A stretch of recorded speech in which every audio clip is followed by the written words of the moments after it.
Yeah.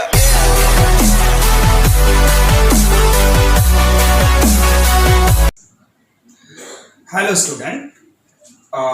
आज YouTube का जो लेक्चर आप देखने वाले हो ये ऑलरेडी आप लाइव लेक्चर देख चुके हो। अब इसका YouTube वर्जन मैं आपको बना के भेज रहा हूँ। हमारा आज का जो टॉपिक है, आज के वीडियो में जो टॉपिक है वो है एवोल्यूशन और एविडेंसेस ऑफ एवोल्यूशन। तो बच्चों पहले ये समझते हैं कि एवोल्यूशन क्या होता है। Evolution is the gradual change occurring in living organism over a long duration। मतलब बहुत लंबे समय तक, आप crores of years बैक चले जाओ, वहां से लेकर के अब तक ऑर्गेनिज्म में जो चेंजेस आ रहे हैं, इन चेंजेस को हम क्या कहते हैं? एवोल्यूशन कहते हैं। और ये बहुत ही स्लो चलने वाला प्रोसेस है जिसमें ऑर्गेनिज्म का डेवलपमेंट होते जाता है। अब बच्चों ये जो एवोल्यूशन है इसमें खाली लिविंग ऑर्गेनिज्म के चेंजेस को हम इंक्लूड नहीं करते हैं। एवोल्यूशन में इवन जो आसपास का बायोस्फीयर है, उसमें के स्टार्स, प्लैनेट, इसमें भी जो चेंजेस आते हैं वो सब हम किस में इंक्लूड करते हैं? एवोल्यूशन में। यानी हम ये कह सकते हैं कि कोई भी ऑर्गेनिज्म के एक स्पेसिफिक कैरेक्टर में चेंजेस होते होते होते होते उससे नया स्पीसीज फॉर्म होना, ये भी टाइप का ये क्या है? एवोल्यूशन है। Means formation of new species due to changes in the specific character of any organism over a long period of time और from generation to generation is called as a evolution. बच्चों आपको पता ही होगा 3.5 billion years ago हमारे अर्थ पर कोई life नहीं था। बेसिक एलिमेंट जो हैं जैसे कार्बन, नाइट्रोजन, हाइड्रोजन, ये बेसिक एलिमेंट्स प्रेजेंट थे। ये बेसिक एलिमेंट्स आपस में कंबाइन हुए, इनसे कंबाइन होकर के सिंपल इनऑर्गेनिक कंपाउंड्स बने। ये सिंपल इनऑर्गेनिक कंपाउंड से कुछ ऑर्गेनिक कंपाउंड्स फॉर्म हुए। सिंपल इनऑर्गेनिक और ऑर्गेनिक कंपाउंड के कॉम्बिनेशन से अर्थ पर जो है वो ओशन के अंदर पहला जो है प्रोटोप्लाज्मिक सेल या पहला लिविंग मैटर जो है फॉर्म हुआ। ये लिविंग मैटर से धीरे धीरे यूनिसेल्युलर सेल्स फॉर्म हुए, या आप कह सकते हो सिंगल सेल्स फॉर्म हुए। ये सिंगल सेल डिफरेंट टाइप्स के थे। इनमें से ये जो सिंगल सेल है, आसपास का जो क्लाइमेट था वहां से एनर्जी लेकर के या एलिमेंट्स लेकर के और ग्रोथ दे गए। ये डिफरेंट टाइप्स के थे। फिर क्या हुआ, इनमें से कुछ जो सिंगल सेल्स थे जो जिनमें कुछ ऐसे मॉडिफिकेशन हुए कि वो आगे डेवलप होते गए और इनमें से कुछ पेरिश हो गए। यहाँ पे एक वर्ड है पेरिश। पेरिश का मतलब होता है टू वैनिश। वैनिश से बेटर है टू डाई, खत्म हो जाना। उसको हम क्या कहते हैं? पेरिश। ओके बच्चों, उसके बाद फिर आगे चल करके जो कॉम्प्लेक्स ऑर्गेनिजम्स फॉर्म हुए, जो बचे हुए सेल्स थे उनमें और डेवलपमेंट हुआ और कॉम्प्लेक्स ऑर्गेनिजम्स फॉर्म हो गए।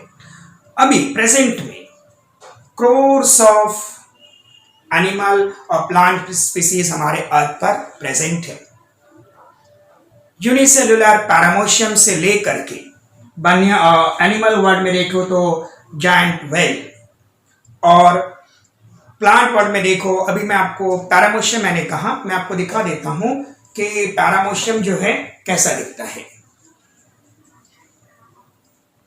बच्चों ये जो सिंगल सेल ऑर्गेनिज्म आप देख रहे हो, ये ऑर्गेनिज्म जो है पैरामोशियम है। ये यूनिसेल्युलर ऑर्गेनिज्म है, राइट, और ये एनिमल वर्ल्ड को रिप्रेजेंट करता है पैरामोशियम। ओके,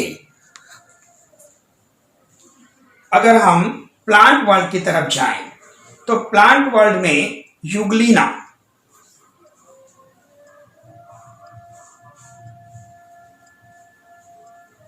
मैं आपको यूग्लिना भी दिखा देता हूं। बच्चों आप देख सकते हो, ये ग्रीन कलर का यूग्लिना है। ये यूग्लिना प्लांट वर्ल्ड को रिप्रेजेंट करता है। यूनिसेल्युलर यूग्लिना से लेकर के बड़े से बड़े बनियन ट्री तक ऑर्गेनिज्म हमारे अर्थ पर प्रेजेंट है। और बच्चों ये ऑर्गेनिज्म जो हैं ये हर जगह पर हैं। आप इक्वेटर से लेकर के पोल तक चले जाओ, वाटर में, एयर में, लैंड पर, हर जगह पर ये ऑर्गेनिज्म प्रेजेंट है। और बहुत पहले से ही ह्यूमंस की क्यूरियोसिटी रही है कि ओरिजिन ऑफ लाइफ कैसे हुआ, ऑर्गेनिजम्स का डेवलपमेंट कैसे हुआ, या कैसे अर्थ पर एवोल्यूशन हुआ। तो इसके लिए बहुत सारी थ्योरीज दी गई ओरिजिन ऑफ लाइफ के लिए। अगर मैं आपको ये थ्योरीज के बारे में बताऊं तो आपको काफ़ी इंटरेस्टिंग लगेगा। इनमें से कुछ थ्योरीज ऐसी थी, पहले ऐसे कहा जाता था कि जो भी लिविंग ऑर्गेनिजम्स हैं, ये living organism non living thing से अचानक ही फॉर्म हो गए, जिसको हम कहते हैं स्पॉन्टेनियस थ्योरी। क्या टेक्स्ट बुक में नहीं दिया है, मगर जब आप हायर स्टडीज में जाओगे तो आपको ये सब थ्योरीज भी पढ़ने को मिलेंगी। उसमें से एक जो थ्योरी थी वो थ्योरी सबने एक्सेप्ट की।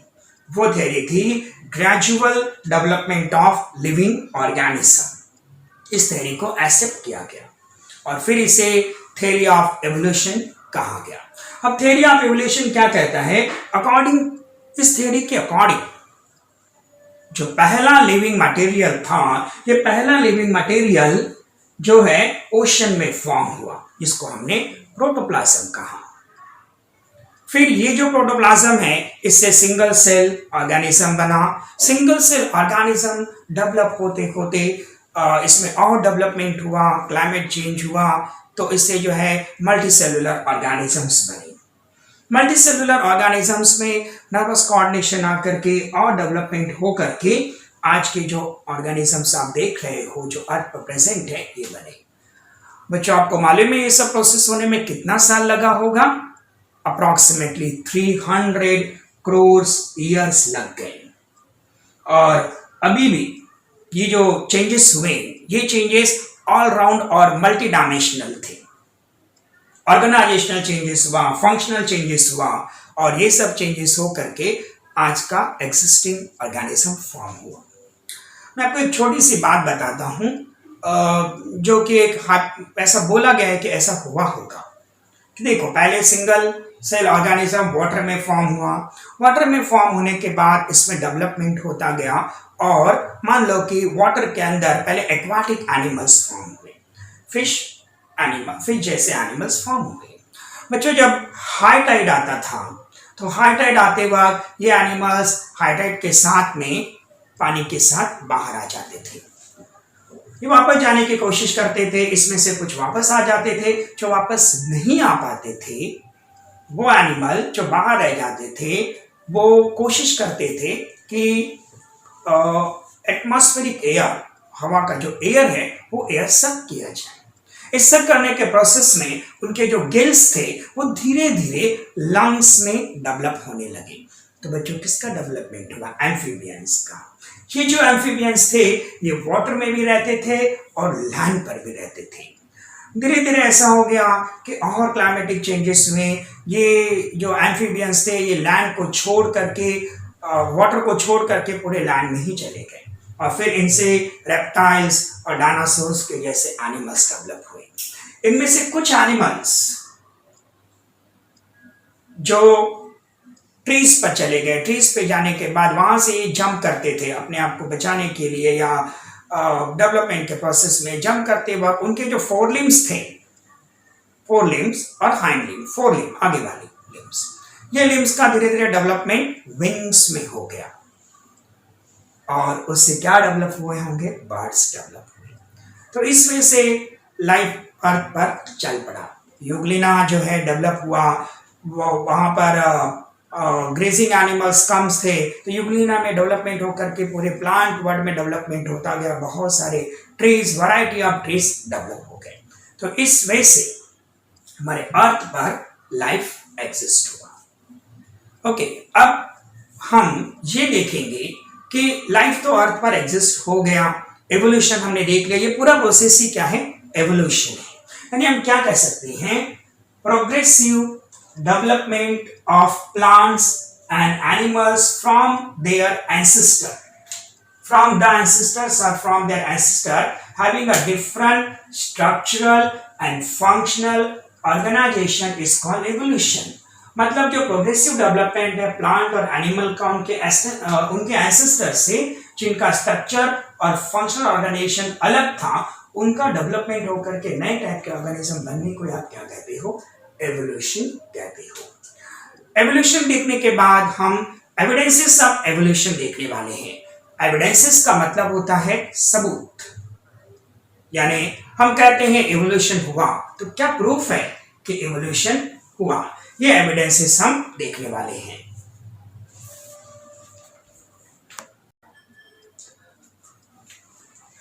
एनिमल्स और प्लांट्स में जो ग्रेजुअल डेवलपमेंट हुए थे, एवोल्यूशन हुआ, उसके एविडेंसेस में जो सबसे पहला एविडेंस है वो है मॉर्फोलॉजिकल एविडेंस, दूसरा है एनाटॉमिकल एविडेंस, तीसरा है वेस्टिजियल ऑर्गन्स, चौथा है पैलेटोलॉजिकल एविडेंस और कनेक्टिंग लिंक और एम्ब्रियोलॉजिकल एविडेंस। तो बच्चों जितनी भी थ्योरीज उन लोगों ने दी थी, अब वो थ्योरीज के बेसिस पर एवोल्यूशन हुआ ऐसा माना गया। अब इसके प्रूफ क्या है, उसमें जो पहला प्रूफ है वो मॉर्फोलॉजिकल एविडेंस है। मॉर्फोलॉजिकल एविडेंस को समझने के लिए मैं आपको आपके टेक्स्ट बुक के एक पिक्चर दिखा रहा हूं, आप सब उसे ध्यान से देखिए। बच्चों इस फोटो में आपको ऊपर जो है एनिमल्स दिखाई दे रहे हैं। अब ये एनिमल का आईज का पोजीशन देखो, सबका पोजीशन फ्रंट पोजीशन है। ईयर पिना, कान जिसको कहते हो, राइट, उसका स्ट्रक्चर देखो। उसके बाद नोस्ट्रिल, नोस्ट्रिल का मतलब होता है नोज, नाक, इसे आप देखो तो आप देखोगे इनमें बहुत सारी सिमिलैरिटी है। अब ये सिमिलैरिटी क्यों है ये सोचो बच्चों। ये सिमिलैरिटी इसलिए है क्योंकि ये जितने भी एनिमल्स हैं, जरूर ये एनिमल कॉमन एंसेस्टर से डेवलप हुए होंगे। कॉमन एंसेस्टर का मतलब है कि इनका जो ओरिजिन है वो एक कॉमन टाइप के एनिमल से हुआ होगा, और वहां से जहां से भी ये ओरिजिनेट हुए होंगे उस जगह से ये अलग अलग जगह पर चले गए। वहां का जैसा क्लाइमेट था उसके अकॉर्डिंग इनमें चेंजेस हुए। मतलब चेंजेस हुए, पहले एक जैसे ही थे लेकिन अलग अलग जगह पे जाने की वजह से इनमें क्या हुए, चेंजेस हुए। तो ये क्या दिखाता है कि एवोल्यूशन हुआ है। अब दूसरे पिक्चर में अगर आप देखोगे नीचे वाले इसमें, तो आपको प्लांट्स दिखाए गए हैं। ये जो प्लांट्स हैं इसमें इनके जो कैरेक्टर्स हैं, जैसे लीफ शेप, लीफ का जो शेप है, उसके बाद लीफ वेनेशन। अभी लीफ वेनेशन क्या होता है मैं 1 मिनट में आपको दिखा देता हूं लीफ वेनेशन क्या है। बच्चों ये लीफ आप देख रहे हो, राइट। इस लीफ में ये जो लाइंस हैं ये तो मिडरिब है, और ये जो लाइंस है इसको हम क्या कहते हैं, वेन्स कहते हैं। और इनके अरेंजमेंट को हम क्या कहते हैं, वेनेशन कहते हैं। क्या कहते हैं, वेनेशन। अब दूसरी बात, यहां पे मैं आपको दूसरा लीफ दिखा रहा हूं। ये लीफ स्टेम के साथ में या ब्रांच से ये वाले पार्ट से जुड़ा हुआ है। तो इस वाले पार्ट को हम कहते हैं पेटियोल। क्या कहा जाता है, पेटियोल। आपके टेक्स्ट बुक में ये वर्ड आए हैं तो आपको ये वर्ड मैं क्लियर कर दूं, ये क्या है, पेटियोल है। तो ये जितने भी प्लांट्स आप देख रहे हो, ये प्लांट्स में लीफ का वेनेशन, लीफ का पेटियोल, ये सब स्ट्रक्चर्स क्या हैं, थोड़े थोड़े अलग हैं, लेकिन ऑलमोस्ट इनमें बहुत ज्यादा सिमिलैरिटी दिखाई दे रही है। तो ये क्या बताता है, this indicate that there are some similarities in those group, hence it proves that their origin must be same and must have the common ancestors। तो मॉर्फोलॉजिकल एविडेंस। तो बच्चों एक बात और मैं आपको बता दूं कि मॉर्फोलॉजी का मतलब क्या होता है, वो भी बात आप समझ लो। अपने टेक्स्ट बुक में से फिगर्स देख लिए। और मॉर्फोलॉजी ये वर्ड है, इसका मतलब होता है किसी भी ऑर्गेनिज्म का जब आप एक्सटर्नल स्ट्रक्चर का स्टडी करते हो, बाहर बाहर से उसका स्टडी करते हो, उसका आइज, हेयर स्ट्रक्चर, ये सब का जो बाहर बाहर से स्टडी, उसे आप क्या कहते हो? मॉर्फोलॉजी कहते हो। तो मॉर्फोलॉजिकली देखा जाए तो ये एनिमल्स में जितने भी एनिमल्स आपने देखे, इनमें बहुत ज्यादा क्या है? सिमिलैरिटीज है, थोड़े बहुत वेरिएशन भी है। तो ये जो सिमिलैरिटीज हैं ये क्या प्रूव करती हैं? कि they have the common ancestor, उनका पूर्वज सेम रहा होगा। वही बात प्लांट्स में भी है। तो ये पहला एविडेंस है जिसको हम कहते हैं मॉर्फोलॉजिकल एविडेंस। तो मॉर्फोलॉजिकल एविडेंस समझने के बाद क्या याद रखना आपको? मॉर्फोलॉजिकल एविडेंस में डिफरेंट एनिमल्स, दो they look different, they have some similarities in their nostril structure, eye position, mouth structure, their body is covered by thick hair. All these things prove that these animals must have the common ancestors. In case of the plant, leaf venation, leaf structure, leaf petiole, they show similarity in this. And so some variation. The similarity prove that this plant they must have the common ancestors. अब जो ये हो गया morphological evidence. Morphological evidence के बाद दूसरा जो evidence हम देखने वाले हैं वो है एनाटॉमिकल एविडेंस। अब पहले तो एनाटॉमी वर्ड का मतलब समझते हैं। जब हम किसी एनिमल या किसी प्लांट के इंटरनल स्ट्रक्चर का स्टडी करते हैं तो उसको हम कहते हैं एनाटॉमी। 12th के बाद में जब आप मेडिकल फील्ड में जाओगे, एमबीबीएस वगैरह करने के लिए, या जो भी मेडिकल के फील्ड को आप चुनोगे, उस मेडिकल के फील्ड में आपको एक सब्जेक्ट पढ़ाया जाएगा जिसे कहा जाता है एनाटॉमी। इस एनाटॉमी में आप पूरे बॉडी के अंदर का जो ऑर्गेनाइजेशन है, बोन स्ट्रक्चर, ये सब चीजों का स्टडी आप उसमें देखने वाले हो। तो बच्चों, एनाटॉमिकल एविडेंस समझने के लिए मैं आपको फिर से आपके टेक्स्ट बुक का एक डायग्राम दिखा रहा हूं, आप उसे देखो और देखने के बाद फिर हम इसको क्लियर करते हैं।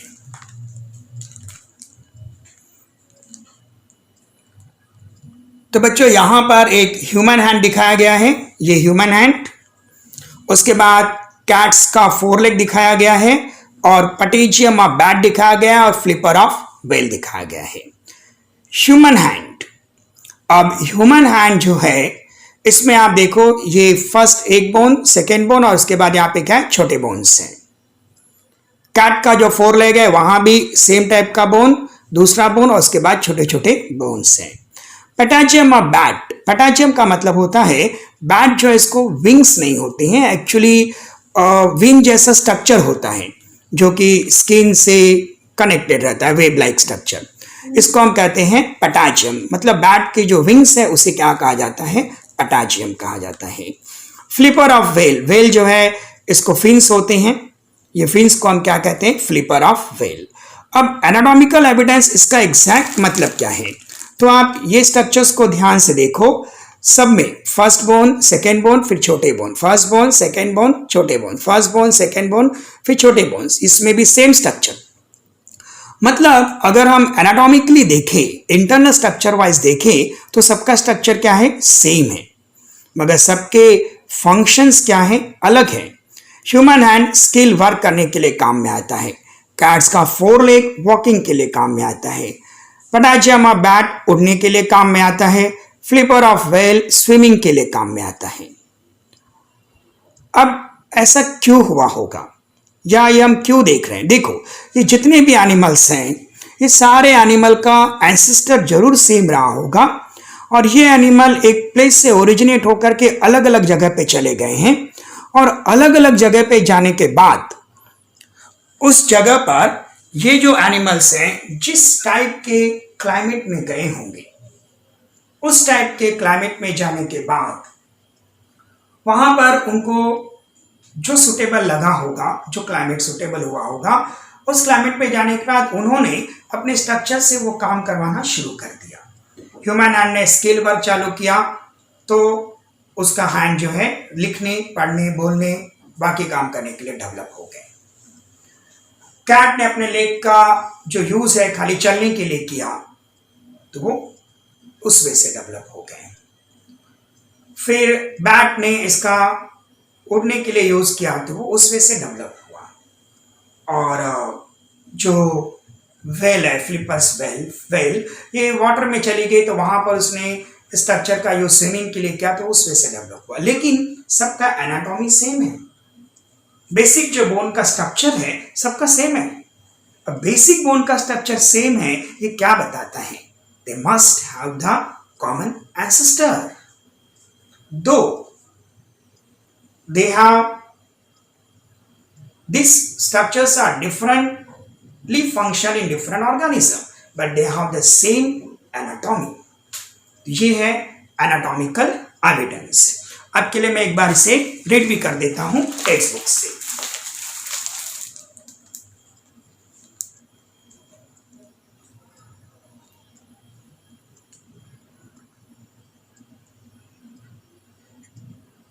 If you carefully observe the pictures, there doesn't seem any superficial similarity between human hand, cat's foreleg, flipper of whale and patagium of bat। ऊपर से देखोगे तो ये सब स्ट्रक्चर कभी आपको सेम नहीं दिखेंगे क्योंकि सब अलग अलग फंक्शन करते हैं।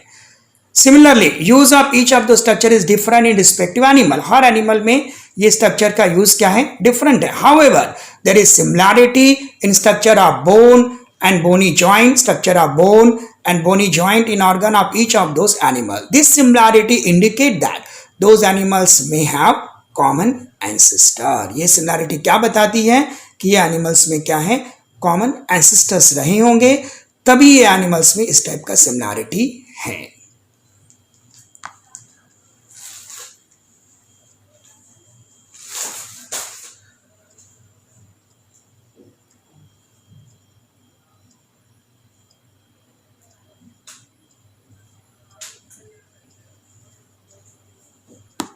नहीं।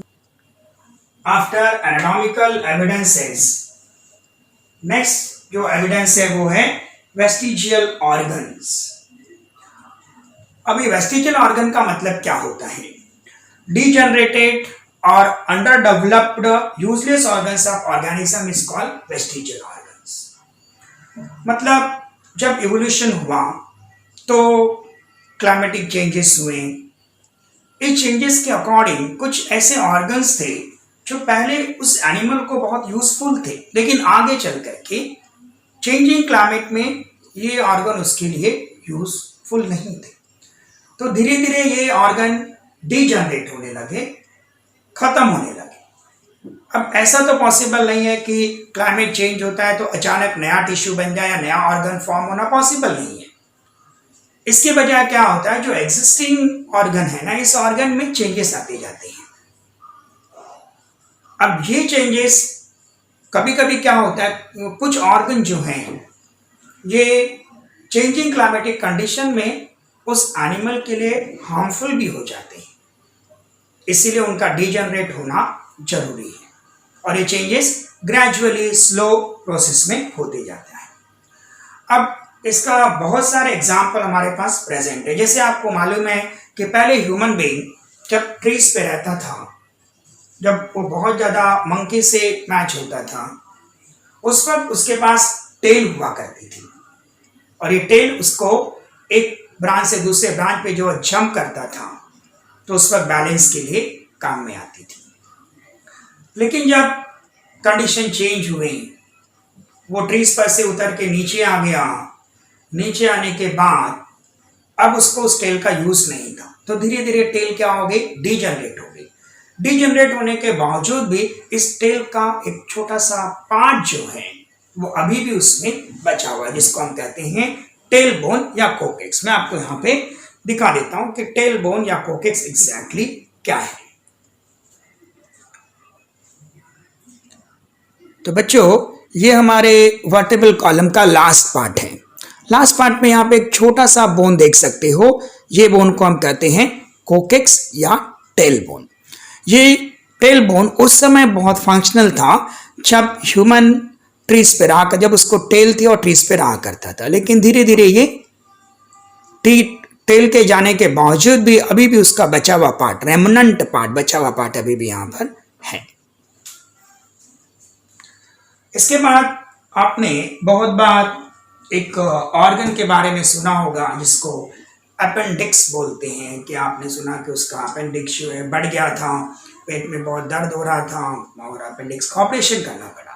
तो बच्चों एग्जैक्टली अपेंडिक्स क्या है, इसको समझने के लिए हम फिर से चलते हैं बहुत पुराने समय में, बहुत बैक, जब ह्यूमन जो है हर चीज को कच्चा ही खाता था।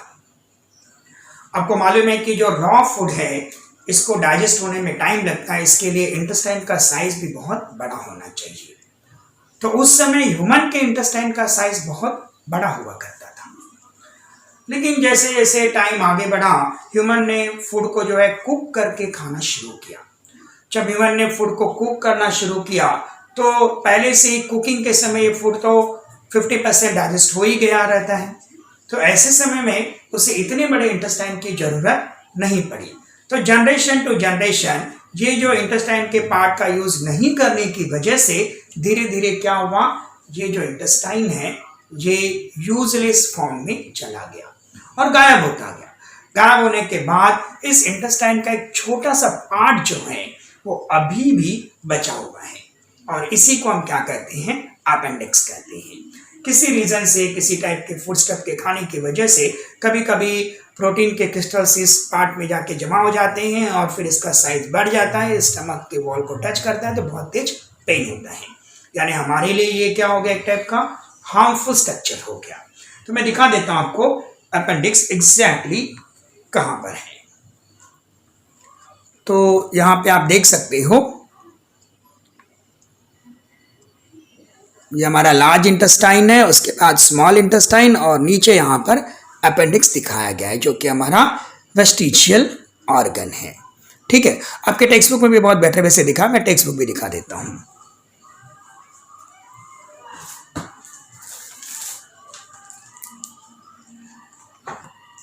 तो बच्चों यहाँ पे ये जो है अपेंडिक्स है, लार्ज इंटेस्टाइन, स्मॉल इंटेस्टाइन और यहाँ पे छोटा सा पार्ट निकला हुआ अपेंडिक्स। ये क्या हमारा वेस्टिजियल ऑर्गन है, मतलब ऐसा ऑर्गन जो हमारे लिए किसी भी काम का नहीं है। तो that is called as a vestigial organ. उसके बाद आपको ये भी बात मालूम होगी कि हमारा विजडम टीथ, जो लास्ट के टीथ हैं, जो हमारे माउथ का स्ट्रक्चर ऐसा हो गया है कि हम फूड च्यू करने के लिए उनका यूज करते ही नहीं है। तो ये विजडम टीथ भी हमारे लिए एक टाइप का क्या हो गया है, वेस्टिकल ऑर्गन्स हो गया है। पहले ये फंक्शनल थे क्योंकि तब वहां तक फूड च्यू करते थे, हमारे जॉस का स्ट्रक्चर वैसा हुआ करता था, मगर अब ये यूजलेस है। तो ये भी क्या हो गया, वेस्टिकल ऑर्गन हो गया। हम मंकीज वगैरह को आप देखोगे तो वो अपने कानों को हिला सकते हैं क्योंकि उनके ईयर में, ईयर इसको ईयर पिना कहते हैं, उसमें ईयर मसल्स होते हैं और ये मसल्स उनको ईयर को मूव करने के लिए काम में आते हैं। मगर हमारे लिए ये ईयर मसल्स हमारे ईयर में अभी भी प्रेजेंट है, मगर हमें इसका यूज नहीं है क्योंकि अगर हमें कोई साउंड सुनना होता है तो अपने नेक की हेल्प से ईयर को वहां मूव करके साउंड सुन सकते हैं। तो ये ईयर मसल्स, ये भी एक टाइप का क्या हो गया, वेस्टिकल ऑर्गन्स हो गया। तो हम ऐसा कह सकते हैं कि ऐसे ऑर्गन्स जो पहले किसी एनिमल्स में बहुत डेवलप थे उस क्लाइमेट के अकॉर्डिंग, लेकिन जैसे जैसे क्लाइमेट चेंज हुआ ये डिजनरेट हुए। डिजनरेट होने के बावजूद इनका कुछ पार्ट जो है अभी भी एनिमल में बच गया है, इसी को हम क्या कहते हैं, वेस्टिकल ऑर्गन्स कहते हैं। तो शायद वेस्टिकल ऑर्गन का कंसेप्ट आपको समझ में आ गया होगा।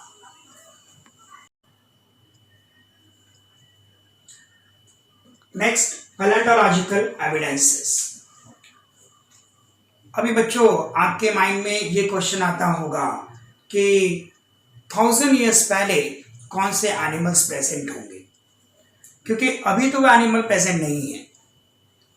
तो ये एनिमल कहाँ पे गए या इनका स्टडी कैसे किया जा सकता है। तो जब हम इस टाइप के किसी एनिमल का स्टडी करते हैं तो उसको हम क्या कहते हैं, पैलेंटोलॉजी। पैलेंटोलॉजी का मतलब होता है एनिमल्स के फॉसिल्स का स्टडी करना।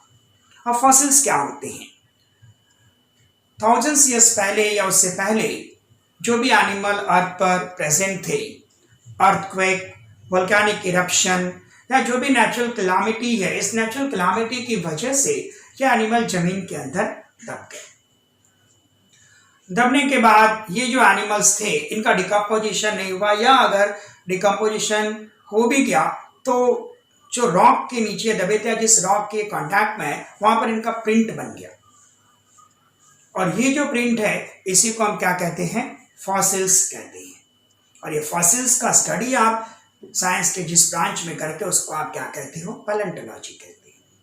पैलेंटोलॉजी हमें बताती है कि थाउजेंड्स ऑफ ईयर्स पहले कौन सा एनिमल प्रेजेंट था, और जब इस एनिमल के ईयर के बारे में पता चल जाता है तो हम ये पता करते हैं कि उसी ईयर में और कौन से टाइप के एनिमल्स वहां पे प्रेजेंट थे। तो अब वो एनिमल उस समय प्रेजेंट थे, धीरे धीरे उनमें ग्रेजुअल चेंजेस होते होते होते होते इस टाइप के एनिमल डेवलप हुए जो अभी के हैं, मतलब ये भी एक टाइप का क्या हो गया, एवोल्यूशन का प्रूफ हो गया। मैं आपको फॉसिल यहां पे दिखा देता हूं। ये एक एनिमल का फॉसिल है, रॉक के अंदर आप देख सकते हो उसका स्ट्रक्चर जो है पूरी तरह बना हुआ है, तो ये क्या है, फॉसिल है। आपके टेक्स्ट बुक में भी बहुत से फॉसिल्स दिखाए हैं, मैं आपको दिखा देता हूं।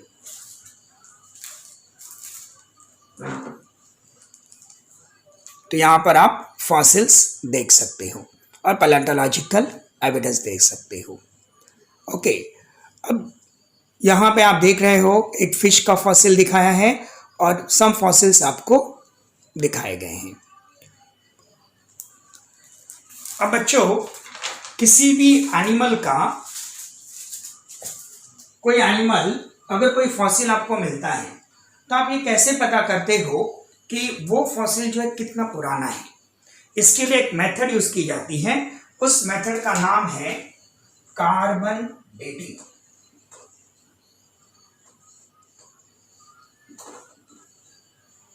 बहुत ध्यान से समझना कार्बन डेटिंग क्या है। हमारे क्लाइमेट में दो टाइप का कार्बन प्रेजेंट है, कार्बन 14 और कार्बन 12। कार्बन 14 और कार्बन 12। आपको ये बात मालूम है कि प्लांट जो है फोटोसिंथेसिस प्रोसेस में कार्बन डाइऑक्साइड को एब्जॉर्ब करते हैं और उससे ग्लूकोज बनाते हैं। प्लांट को हम कंज्यूम करते हैं, मतलब ये कार्बन जो है प्लांट के थ्रू हमारे बॉडी में पहुंचता है। अब ये कार्बन कितने टाइप का है, दो टाइप का है, कार्बन 14 और कभी कभी ये कार्बन 12 के फॉर्म में भी होता है। जब तक हम जिंदा हैं तब तक हमारी बॉडी में कार्बन 14 कार्बन 12 जमा होते रहता है। हमारे डेथ के बाद अब इन दोनों कार्बन में से पहले इनका एक फिक्स रेशियो है, इन दोनों में से एक कार्बन ऐसा है जो रेडियो एक्टिव है और वो कार्बन है कार्बन 14। क्या होता है, जैसे हमारी डेथ या प्लांट की डेथ हो गई, डेथ के बाद भी इसका कंजम्पशन तो रुक गया, जितना कार्बन 14 कार्बन 12 था वो बचा है। अब क्या होता है, धीरे धीरे कार्बन 14 ये डिसइंटीग्रेट होना चालू होता है। मान लो पहले 500 ग्राम था तो कम होते होते होते होते होते होते होते ये जीरो नहीं होता, लेकिन इसका परसेंटेज जो है कम होते जाता है। कार्बन 12 अभी भी उतना ही है। तो साइंटिस्ट क्या करते हैं, ये कार्बन 14 कितना बचा है और उसके कंपैरिजन में कार्बन 12 कितना बचा है, जब जिस दिन उसका डेथ हुआ उस दिन से कार्बन 12 वैसा ही है और ये क्या होते जा रहा है, कम कम होते जा रहा है। तो अब इन दोनों का एग्जिस्टिंग जो फॉसिल में रेशियो निकालते हैं उसके बेसिस पर ये मालूम करते हैं कि वो एनिमल जो है कितना साल पुराना है। और एक बार ये बात पता चल गई तो उसके बाद जो है उस समय के जो भी ऑर्गेनिजम्स अर्थ पर एग्जिस्ट है उसके बारे में वो पता लगा लेते हैं। तो ये एक टाइप का क्या हो गया, एनाटॉमिकल एविडेंस हुआ। मैं आपको बुक में एक बार दिखा देता हूं और जो साइंटिस्ट ने इसकी खोज की थी उनके बारे में भी बता देता हूं। तो देखो आपके बुक में क्या दिया है, एक बार वर्डिंग को देख लो।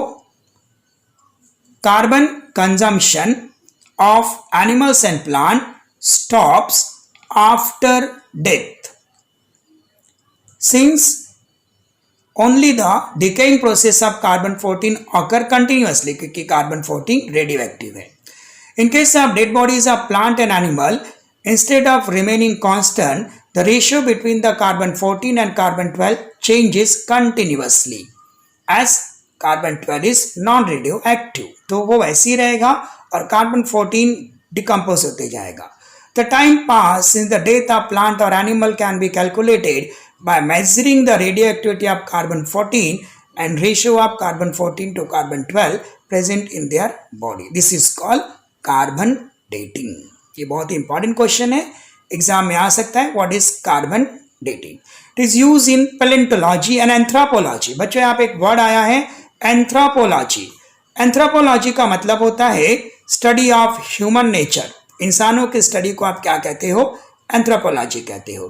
For determining the age of human fossils, anthropology and manuscripts, मतलब उस समय की जो भी लिखे हुए मैटर्स है उसका भी एज मालूम करने के लिए. Once the age of fossil has been determined by such technique, it becomes easy to deduce the information about other erstwhile organism. उस समय जो organism present है उनका information लेना easy होता है. अब इससे ये मालूम पड़ता है कि जैसे वर्टेब्रेट जो है इनवर्टेब्रेट से डेवलप हुए हैं. आप बगल में एक और structure of ground level and fossil, ये एक फिगर देख लो, फिर मैं आपको समझाता हूँ कि एग्जैक्टली क्या. उसके पहले एक बार देख लेते हैं कार्बन डेटिंग की डिस्कवरी किसने की थी. तो कार्बन डेटिंग की डिस्कवरी करने वाले जो साइंटिस्ट है उनका नाम था विलार्ड लेवी, और उन्हें 1960 में नोबेल प्राइज मिला था इस प्रोसेस के लिए. ठीक है, अगला हम ये डायग्राम का स्टडी करने वाले, लेकिन इसके पहले मैं इसके बारे में आपको कुछ बता दूं. बच्चों, अगर मान लो मैं अभी यहां की जमीन खोदता हूं एट प्रेजेंट, तो आपको यहाँ पे वो सब चीजें मिलेंगी जो अभी हम यूज कर रहे हैं, या जो भी एनिमल्स के पार्ट्स मिलेंगे वो सब कौन से मिलेंगे? अभी वाले. उसके नीचे और जाओ तो उसके पहले वाले एनिमल्स, उसके नीचे जाओ और उसके पहले के एनिमल्स, और नीचे जाओ और उसके पहले के एनिमल्स. यानी जो अर्थ का डिफरेंट स्ट्रेटम है, जो डिफरेंट लेयर है, वहां पर डिफरेंट एनिमल्स के फॉसिल्स होंगे. तो सबसे नीचे जो फॉसिल होगा, वापस एक बार एक डायग्राम को देख लो.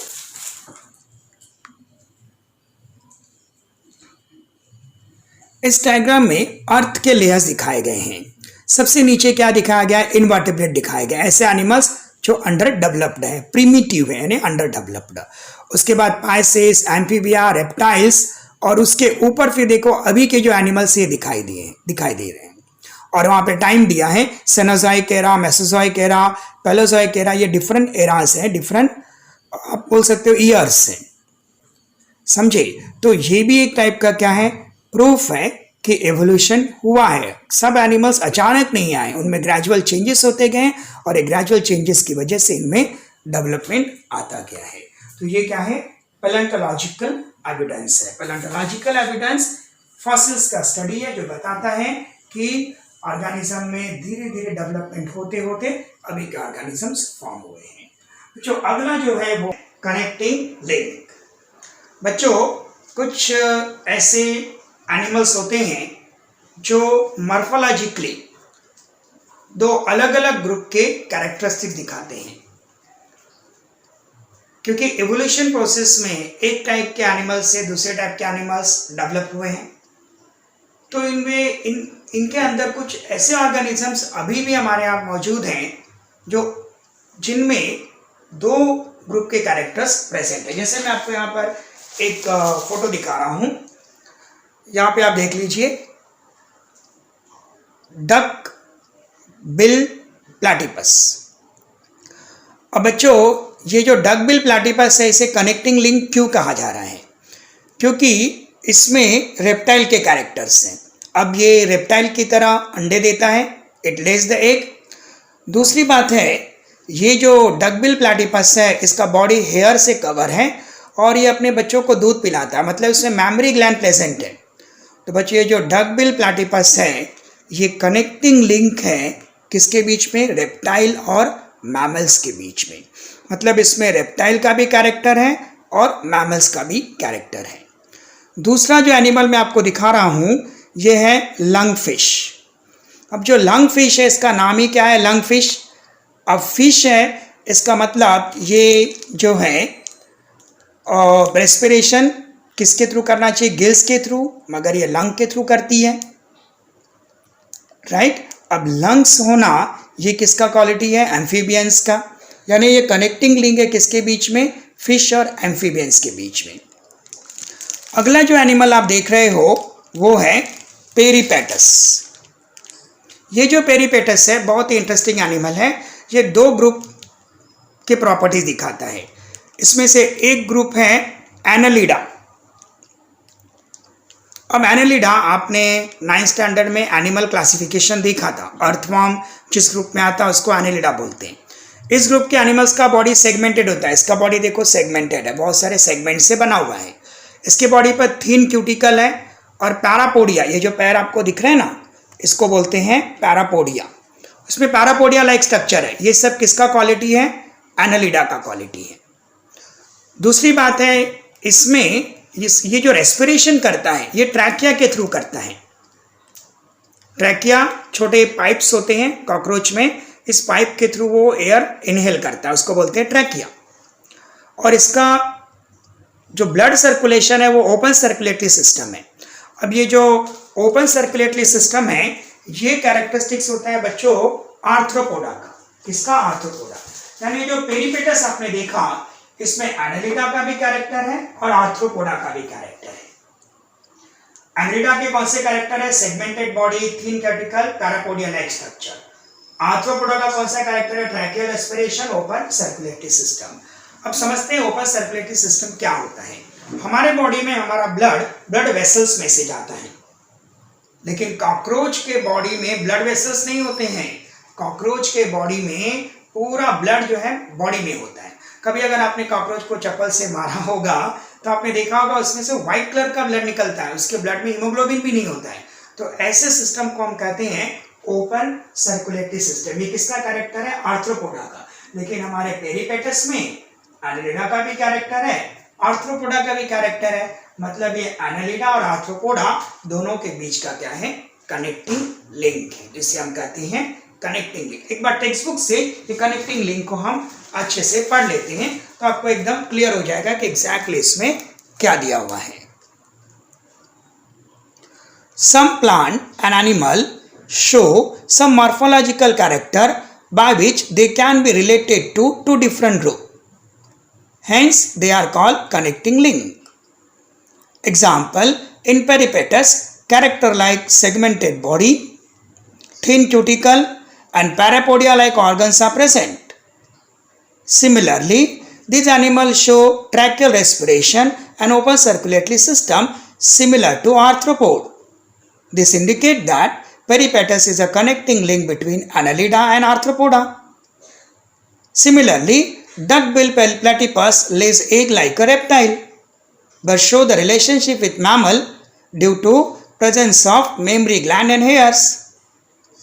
Lungfish perform respiration with lung, irrespective of being fish. This example indicates that mammals are evolved from reptile and amphibian from fishes, so they are called as a connecting link. Last evidence, embryological evidences. बच्चों पहले तो आप ये समझो embryo का मतलब क्या होता है। जब कोई चाइल्ड मदर के वूम में डेवलप होता है तो उसे हम क्या कहते हैं? एम्ब्रियो कहते हैं। और ये डेवलपमेंट के स्टडी को कहा जाता है एम्ब्रियोलॉजी।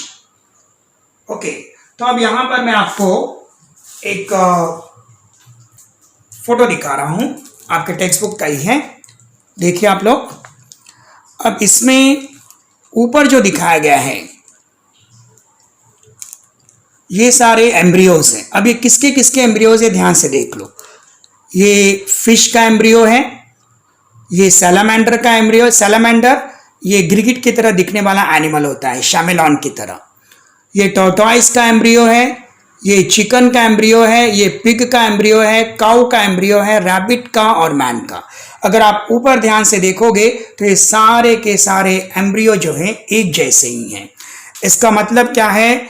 जितने भी एनिमल्स हम देख रहे हैं सारे एनिमल स्टार्टिंग में अगर इनके एम्ब्रियो एक जैसे हैं तो ये क्या प्रूव करता है कि सब एनिमल पहले एक जैसे ही थे और जैसे जैसे इनमें डेवलपमेंट होता गया इनमें चेंजेस आते गए। तो इसको हमने क्या कहा? Embryological evidence. तो बच्चों आपके लिए मैं ये रीड कर देता हूँ। अभी यहाँ पे एम्ब्रियोलॉजिकल एविडेंस में comparative study of embryonic development stages of various vertebrate given in the picture shows that all embryos show extreme similarity during initial stages and those similarities decreases gradually. Similarities in initial stages indicate the common origin of all the animals. उसके कहने का मतलब है कि ये जितने भी animals हैं, अगर आप इनके एम्ब्रियोज को ध्यान से देखो तो ये सारे एम्ब्रियोज आपको कैसे दिखेंगे, एक जैसे दिखेंगे. जैसे एम्ब्रियोज स्टार्टिंग में सबके मैन और टॉर्टॉइज, पिग, सैलमेंडर सबके एम्ब्रियोज जैसे हैं, लेकिन जब ग्रेजुअल डेवलपमेंट हुआ तो सब क्या हो गए, अलग अलग हो गए. ऐसे इवोल्यूशन हुआ. पहले एम्ब्रियोनिक कंडीशन में स्टार्टिंग में सब एंसेस्टर से, डेवलपमेंट के बाद सब में क्या हो गए, चेंजेस हो गए. तो एम्ब्रियो की स्टडी से हमें ये मालूम पड़ता है कि कैसे एवोल्यूशन हुआ करके. ये क्या है, एम्ब्रियोलॉजिकल एविडेंस है. तो बच्चों यहाँ पर हमने एविडेंसेस देखे एवोल्यूशन के. इसके बाद जो अगला पार्ट है उसमें हम डार्विन्स की थ्योरी और आगे का जो पार्ट है वो देखेंगे. थैंक यू बच्चों.